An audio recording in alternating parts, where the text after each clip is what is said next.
हम देखते हैं सीडीएस एग्जाम 2025 का पेपर सॉल्यूशन। जो पहला क्वेश्चन है, it is ingenious to suppose that money did not play a part in his decision. यह है मानना बोलेपन की बात होगी कि उसके निर्णयों में पैसे का कोई रोल नहीं होता है। तो यहाँ जो इंजीनियस है उसका तो मोस्ट नियरली मीनिंग है सिनोनिम्स वो न्यू बोला हो जाएगा। न्यू का सिंपल सिनोनिम्स भी होता है। क्लेवर का अर्थ चतुर होता है, एरुडाइट का अर्थ विद्वता विद्वानपूर्ण विद्वतापूर्ण ना होता है। टॉपिक का अर्थ होता है जानना होता है। 17 नंबर का क्वेश्चन है, advertisement the advertisements were all posted in conspicuous place. Conspicuous place का मतलब होता है सभी के ध्यान में आने। The advertisements were all posted in conspicuous place. निष्ठा मतलब होता है विशिष्ट स्थानीय क्षेत्र, और वेनेरेबल का मतलब होता है वेनेरेबल का आदरणीय सम्माननीय। नोटिसेबल का मतलब होता है ध्यान देने योग्य ध्यान देने वाला। एवेलेबल का मतलब होता है उपलब्ध। कॉन्स्पिशियस का मतलब होता है कि जो सिनोनिम्स है कॉन्स्पिशियस का वो नोटिसेबल सी सिनोनिम हो जाएगा सी ऑप्शन।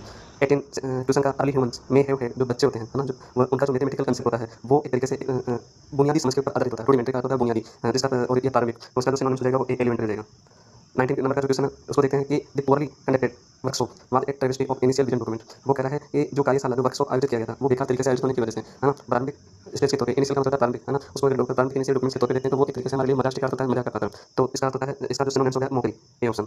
20 नंबर का क्वेश्चन देखते हैं, the abstruse style of the speaker let the student best interested and hitching. ये कह रहा है कि जो स्पीकर है जो वक्ता है उसकी जो शैली है ना, वो एक तरीके से जो स्टाइल है बोलने की वो इतनी गूढ़ या दुर्बोध मतलब कठिन समझ में नहीं आने वाली। इस स्थिति में इस वजह से स्टूडेंट है उसके जो स्पीकर उसमें इंटरेस्ट नहीं ले रहे हैं। इस वजह से इसका जो सिनोनिम्स हो जाएगा वो रिकॉन्डाइट हो जाएगा। इसका अर्थ भी दुर्बोध कठिन नहीं समझ में आने वाली। और एकेडमिक का मतलब होता है सेक्सी कंसाइज का मतलब होता है संस्कृत में, और एरुडाइट का मतलब होता है विद्वतापूर्ण बहुत ज़्यादा एक तरीके से क्या है विद्वानों वाली शैली। आइकोनोक्लास्ट का अर्थ होता है मूर्ति वंचक, मतलब जो हमारे जो धार्मिक परंपराएं हैं है ना और रीति रिवाज उनको पालन नहीं करने वाला, उनको स्वीकार नहीं करने वाला, सी ऑप्शन हो जाएगा। एक्सोम का मतलब है स्वयं सिद्ध सत्य, rule of principle that must value to be true, ये हो जाएगा, बी ऑप्शन हो जाएगा। और होलिस्टिक का मतलब है सार्वभौमिक, मतलब एक तरीके से सबके लिए पूरा complete system, relating to complete system rather than individual, एक अलग इंडिविजुअल पार्ट के बजाय एक पूरा सिस्टम से संबंध रखना है ना। सार्वभौमिक मतलब सभी के लिए काम है, ये ऑप्शन हो जाएगा।